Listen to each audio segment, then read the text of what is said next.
Right, and we are back. A familiar face on screen. Welcome back, Dane. Welcome back to the Blow Bar Part podcast. Today we're going to be chatting about various things while we're locked inside. How to practice, best methods, some things we've seen on social media that we don't quite like the look of. So if anybody is listening and is doing things that we discuss during this podcast, stop doing it and hopefully take our advice. Take it or leave it. As always, remember to like, remember to subscribe, and share the video if you really enjoy. So, welcome. Let's say hello to Dane first. We'll say hello to Joe. Hello, Dane. How's it going?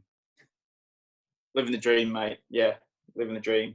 Day 9, and I've not gone insane yet, so it's not too bad. Not too bad. I would say you're doing better than half the population then. In that case, keeping yourself busy. Lovery, how's it going? All right, mate. Yeah, no, I've been went on my exercise today, so I can't go out of the house again now. Great excuse not to put the bins out. Good. Good. Well, that's good. Everybody's happy. Let's kick off then. What's the first? Honestly, did you hear that smash? There has been birds flying. There has been little. I don't know what they. I'm not very good with birds, but there's little birds flying into my windows all day. I'm not even kidding. That's creepy. Have you seen the film Dark Skies? Maybe it's that. It's crazy. I don't know what's going. Honestly, I don't know what's going on. They're flying in this window here and this window here. Right. Anyway, that's besides the point. It keeps annoying me. New subject. You spoke about your exercise then. You'll speak about it more off camera, but I've just joined a challenge on the Nike Run Club app. Oh. Would you like to participate and request me as a friend? Oh, I can't say no on a podcast, can I? So I'll say yes. Yeah, I'd love to. Both of you, if you're into your I'll race. definitely say that. I can tell you that now. The challenge is 100 kilometers in the month of April. No. Can you drive? Oh, wait, I could. Hang on, I did. Yeah, no, I could do that. Of course you can. Yeah. Yeah, and there's a little leaderboard. I'll put something up afterwards.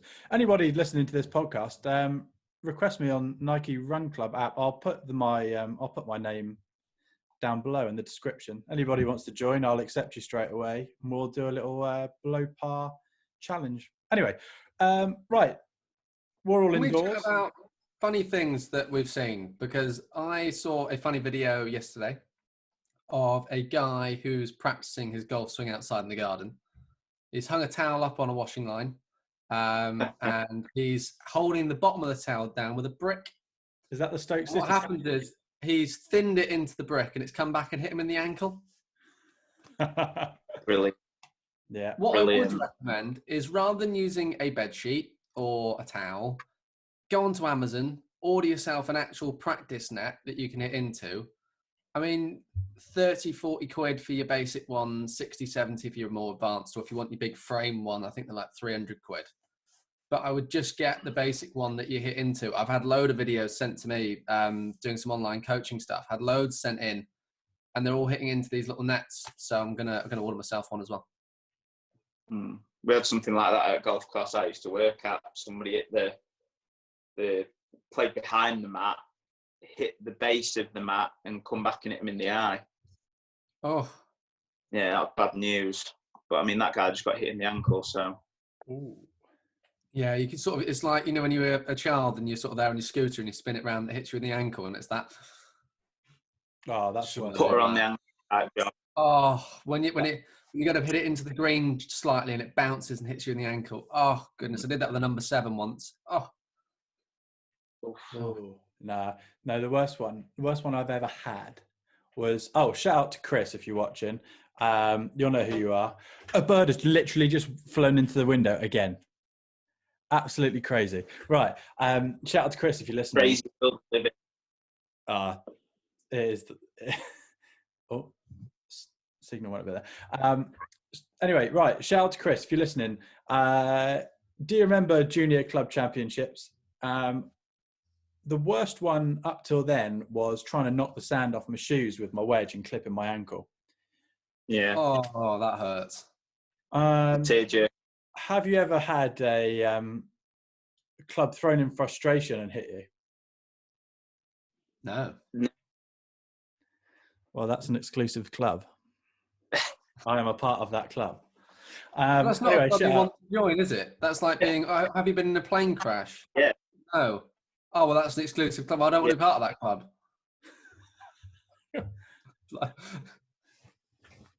Anyway, You're on TV, just looking out for birds now.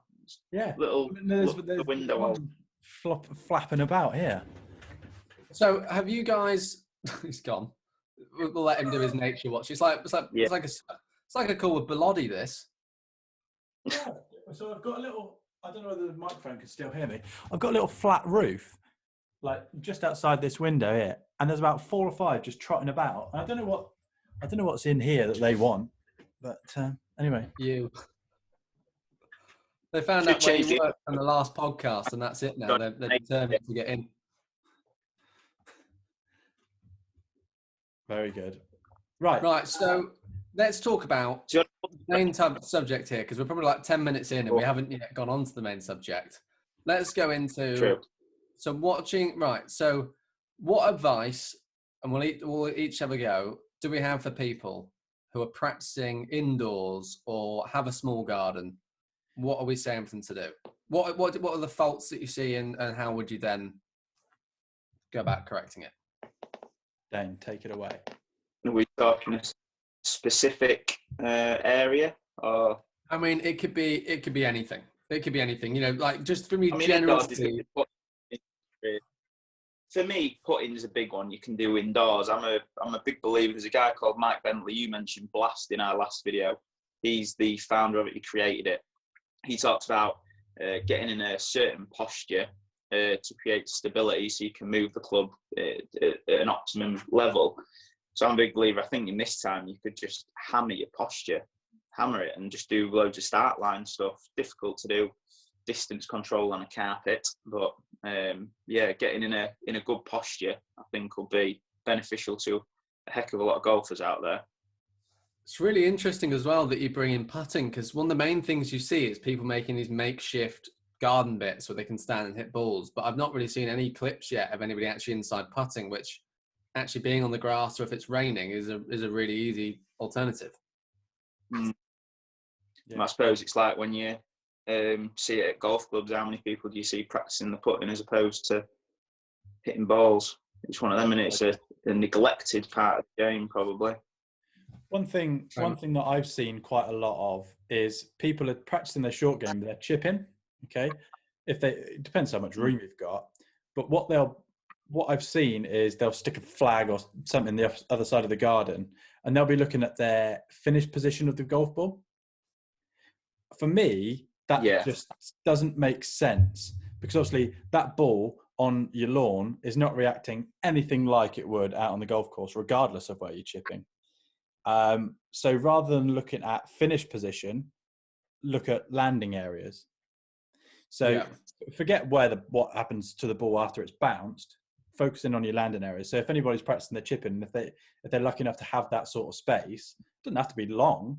I mean, sort of 5, 10, 15 yard sort of landing area chips, play around with different flights, play around with different, all sorts of different things, make it harder. You turn an umbrella upside down, make a little circle with string, whatever it might be. That would be my number one. Don't think about where the ball's finishing, think about where it's landing. Just following on from that as well, something interesting that I saw was, and something I haven't seen before, so I thought it was quite a good one to share. You know, a lot of the time chipping, people like to work on their flight, don't they? Like to see a certain flight going in towards a target. What they actually did is they put a spade or a pitchfork in the ground, and you know, they have that little handle that kind of does that sort of triangular shape. They're trying to flight the ball through the handle. That I thought was really interesting, because that's not something I would have thought of doing. As I say, I always go for the idea of, you know, work on a landing zone. So I might put, you know, you get those sort of ladders you used to use in PE where you run up and down and you used to sort of step in and out. I used to use those ladders and kind of put a mark in each one and a practice chip into each one and get an idea of distance and landing. But I've never thought about the flight before. It's something I think of a lot as well when I'm hitting my shots, kind of what flight do I want to get? And to actually give you something to hit through, I thought was really interesting. Yeah, I think that's the landing spot's 100% like one of the most important things. And I always give people like a towel drill, so then you can make it harder. You fold the towel down, but flighting the ball, yeah, definitely. You've seen James Ridyard do his ladder drill maybe on Instagram, which is a pretty cool one, changing the flight with the same club. But if you go on, there's a formula that you can use. I ain't got it written down with me. It's somewhere in the house. But on one of James Ridyard's videos, he talks about getting what you've sort of said, Joe, about that pitchfork, but having a almost like a little hurdle built up at a certain distance away, and that's kind of the optimum flight that you want to be getting. So if you wanted to go and check his videos, I think it's like a Metropolitan PGA event or something. There's a good one on there for flight of the ball. Definitely. Another really interesting one I've seen is obviously a lot of the time when people are chipping at the garden, the lies tend to be quite friendly, don't they? Quite fluffy. You tee it up a bit. You know, you're getting under it and getting quite a lot of loft. I know some people are fortunate to have a mat or, you know, something they've made to hit off, which is great. A really interesting one that I saw somebody use again the other day was a towel. They actually chipped off the towel. So that, well, do you imagine if you catch it heavy, if you're chipping off a towel, that thing scrunches up and the ball hardly goes anywhere. And I thought that was a really clever way of actually gauging a strike and getting some control at the bottom end or controlling a low point. So I found that really interesting as well. Certainly, as I say, I find when I chip off the garden, it's fine. When you start getting on really tight lies that you then suddenly get on a golf course, if it's burnt out a little bit, it's not quite the same as that fluffy pop shot that you can hit. Definitely. I mean, you chip off a piece of wood as well. You could just do that, because that's going to straight away highlight any issues you've got. Your low point control has got to be pretty good to be able to do that. Definitely. Yeah, without a doubt. And if you've got a wedge that you don't mind scuffing up, chip off the path. Yeah, definitely. And look at your video, Joe. What you did on chipping was pretty good as well. I like that. You know, how the club was moving and getting it to pass the hands. It's, yeah, definitely worth a watch, because you see so many people. It's when they're doing even the chipping, handle forward, ball back in the stance. It's a bit of a recipe for disaster, in my opinion, with short game. Oh, it absolutely is. Yeah. Well, yeah. Well, I'll stick, because I'm recording this, aren't I? So I'll stick a little suggestion box. Wait to the end of the video. Yeah. Okay. All right. There's a challenge. I'll stick it in there just as Lovery puts his hands up. But stick out the rest of the podcast before you go and check that out if you haven't already. Watch this. I'm going to nudge it away. I'm going to nudge it away. All right. There's a challenge for you. Wow. Okay. Cool. Yeah. No. That's a really interesting point. The most, basically, to give you an overview of that video is well, pretty much what Dane said there. Ball back, hands forwards, gets rid of every ounce of help that you have from your wedge if you are to get it slightly wrong. So yeah. So chipping's a good one. I totally agree with what Dane said about putting. So when you're practicing your putting, I mean, unless you're lucky enough to be playing at Augusta every week, practicing your pace putting on the carpet is somewhat helpful, but not as helpful as posture and start line. Yeah, no. Right. Let's be honest, how easy would that be to do as well? You know, like let's say, for example, golf nets. I mean, they're probably not going to be the easiest thing to get hold of now. I mean, I found a few yesterday, but if you want this exact model or whatever, a lot of places are going to be sold out. So, you know, you think about putting, well, actually, all you would need to do is get a couple of mirrors, potentially, you know, not even like a putting mirror, but actually a mirror that you can see your posture in, and maybe one from face on. If you've got a putting mirror, great. You've got one on the floor. Well, suddenly then you can start work on things like face aim, start working on start line. You can work on posture. You can start to work on connect. You know, there's so many things there that you can work on. And actually that would probably occupy you 3 weeks very, very quickly just by those things. And you don't necessarily even need a little putting mat to putt along. If you want to buy one, I've seen loads advertised recently at sort of 16 quid, 17 quid, how much they are. And like that sort of thing would be brilliant. And in fairness, it's something that, especially if you're working with a putting coach, they're probably going to ask you to get. I know the people that I work with putting, and certainly when I give them sort of SAMS data, a lot of the time if their face aim's off, it's repetition work that gets that back into the correct position. So it might be repetition of posture or eye position to help sort of any visual discrepancies. And then, you know, you would then start maybe going down the route of face aim in terms of scoring up against a line.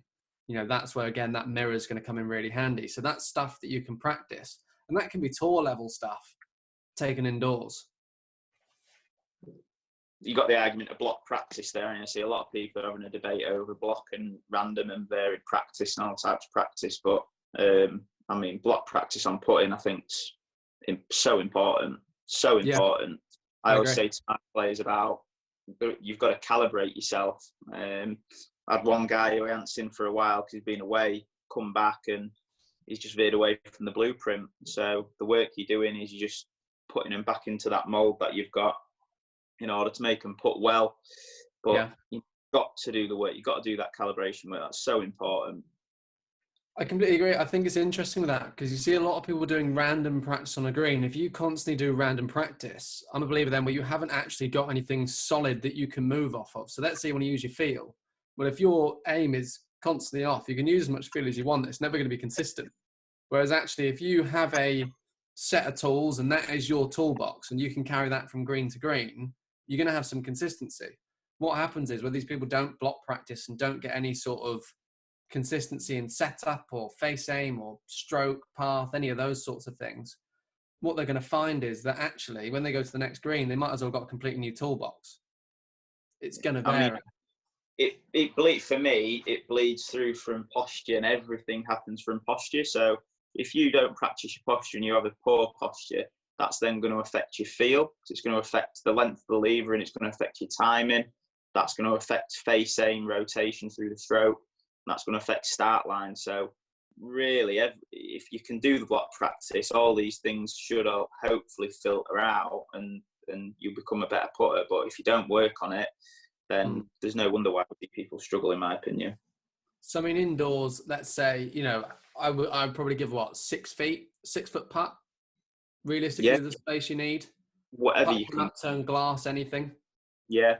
I've seen. I mean, I'm doing some schools work still on a virtual coaching platform, and what they've been coming up with is great. They put into like cups, pans, little bases of trophies.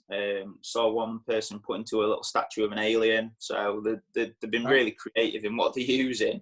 But yeah, it's more, for me, it's more about that start line if you're going to be working indoors. I don't know whether you'd agree with that, Joe. I mean, you're the man with Sam Lab, but I'd agree. I think start line plays a massive part. I think if you can control your start line, you know, then essentially the way I look at it is there's no point reading a green if you can't control your start line. So if that ball never starts where you want it to, what's the point in even addressing a point in the first place? You know, you're free roaming in the way I look at it. Whereas actually, if you were able to control your start line, well, then you can start looking at the read and going, right, okay, well, now I know the ball starts exactly where I'm aiming. Well, now I need to aim the putter in the right direction. And obviously the pace is the first thing you're going to look at, and then the line. But that gives you that ability to then go, okay, well, I might actually be able to hold this putt. There's nothing worse than if you see some, you know, really good at reading greens, but actually they're aiming over here and the ball disappears miles off and they go, oh, it's a misread. You're like, no, it's not a misread. It's not a misread at all. You've read that perfectly. You've just not hit the ball where you want it to. Yeah, and I mean, like I say, people, you'll highlight that straight away. I mean, I gave the kids a drill to do yesterday, and I give this to loads of people. If you've got some blue tack and a tee, blue tack a tee peg to the face, and that's practicing aim. Yeah. Simple as that. You'll soon see if it's veering off, and just actually going through setup, putting the club behind where the ball would be, getting it to point at your target. You see a massive difference just doing that as well. Definitely. No, I agree. I think that's huge. But I think it's about, you know, especially indoors, putting wise, you can work on strike as well. You know, strike's a really easy one to work at. Just cover the rest of the face apart from the centre and hit putts, and you know, you'll see like the difference. Or you can either do it the other way. You know, I've sometimes had it where I put something on the centre of the face, and now I'm hitting the centre of the face. I know that's against obviously what a lot of people want to see because they want to see the ball roll when that happens. But I'm not against putting blue tack on the centre and trying to hit the blue tack. You still got that feedback. Exactly. Well, that's a centre strike. That's a centre strike, and I can really feel it. Yeah, just reinforcing it, isn't it? Completely reinforcing it. So certainly, I think those things for putting are great, and as I say, chipping in the garden's good. It's going to make a difference, and certainly if you're not the best chipper in the world, it's going to make a difference. I think though, putting indoors, you could take your putting from a very amateur level to a very high level very quickly. In terms of, and I'm not saying you're going to get hole everything, but you will certainly get yourself in a better position to hole putts. And say if you start hitting your start line, or if you're somebody that's gone from that mirror doesn't look straight to that mirror looks spot on now, and actually you worked on that address position, and suddenly you stabilize the lower half, and you're going to start hitting the centre of the putter more. Actually, you are going to hole more short putts. Yeah, I think the long and short of basically what you're saying there is practice the right things. If you're able to practice the right things, you will get better. If you're not sure how to practice the right things, I mean, there's no shortage of PGA pros at the moment on Instagram that you can just drop a message. Just get in touch with one of us. Yeah. So if you're not entirely sure what you're practicing is effective for you, let us know. Show us a video, show us whatever you like. Golf related only. Yeah, because I can't imagine there's too many wrong ones watching this. No, I can't imagine. For you. So yeah, I agree with that. I think long game stuff, I think that's always interesting to practice in the garden. I can see the appeal of keeping things moving. I think if you're working with something specific with a coach, it's great. I personally feel there's too many people out there just swinging golf clubs for the sake of swinging a golf club. Yeah. They can't see a flight. They don't actually know why they're hitting a ball in the garden. They're not really working on anything. And therefore I'm kind of looking at it going, well, this time could be spent a lot better doing something you do know how to do rather than just hitting a golf ball in a net for the sake of doing it. Yeah. I think there's going to be a lot of guys that are higher handicaps just hitting balls at the minute into a net, and you're going, well, that's great. But if there's no intention behind it, how do you know that's not a massive slice? Yeah. Well, really all you're doing there, if you're just whacking balls aimlessly into a net, is you're training strike. Yeah. Which you don't know if, Even then, are they really? I mean, I'm sure you guys will agree probably, but the biggest issue you see is pressure shift for me. And can you really learn that outdoors in a net on your own if you're a high handicapper? I mean, let's just face it, they're all out there because it's boredom, isn't it? Don't get me wrong. I think absolutely. You're right in what you're saying. Yeah, definitely. They need some direction. Won't go amiss. No, agreed. Won't go amiss. I think, don't get me wrong, if it's the sake of boredom and you're somebody that's playing golf because you really enjoy it and you're not bothered actually if you're getting better or not in the net, you just want to keep yourself going. I'm not going to stop people from doing that or say that's a really bad idea. But if you're somebody that's really wanting to improve your golf this year, have a look at guys that, are offering online lessons or, offering advice or guidance. Get a little tripod or something you can sit a camera on, send a video to a coach and explain to them what you're feeling, explain what you want to try and get out of it, and let them guide you then in the right direction. That's what I would say. Yeah. Perfect opportunity because you're taking the onus off the result, so they're not seeing ball flight. I know that sounds a bit weird, but if they can't see that, the sole focus is going to be on feedback from the camera, feedback from the feel the coach is giving them. So it's a really good opportunity to start to work a bit on technique and whatever that may be. If they're trying to get the club into a certain position or trying to work on pressure, you can really go for that feeling rather than worrying about what's going on with the ball. Absolutely. Is there anything else anyone wants to add into this? I mean, it's just come up now, remaining time. I know obviously we're trying to keep it to 30 minutes. I think we're pretty much there. Is there anything anyone else wants to add in? Just a bit of advice, anything? No, not really. I think we've covered quite a lot of important stuff there to help people on the way, but I do want to open that up again. Certainly if you follow each of us on Instagram. I'll put all the links will be down below anyway. Pick your favorite of the three of us and ask us a question. Yeah, great. There's a lot I'm expecting getting no messages. Well, they're not. You know, we're all sat here and we're all sort of chomping at the bit to get our hands on some swings, aren't we? I know I am. You know, I'm missing that that lesson tee definitely. So it'd be nice for somebody to forward on some swings, definitely. But I mean, we could even maybe do something, give some people some drills. I don't know how that would work, but you know, send us some stuff over, definitely. Absolutely. Yeah, we'll find a solution. Yeah, so that's pretty much it. Everyone's happy. They've said their bit and don't want to add anything more. Cool. No, well, good. thanks for watching, everybody. We will be back very, very soon. Remember to like, remember to subscribe. Thank you for coming back on, Dane. That's very, very kind of you. Thanks for having me, as always. Thanks, Dane. And we will see you all very soon for another video. Thanks a lot. Goodbye.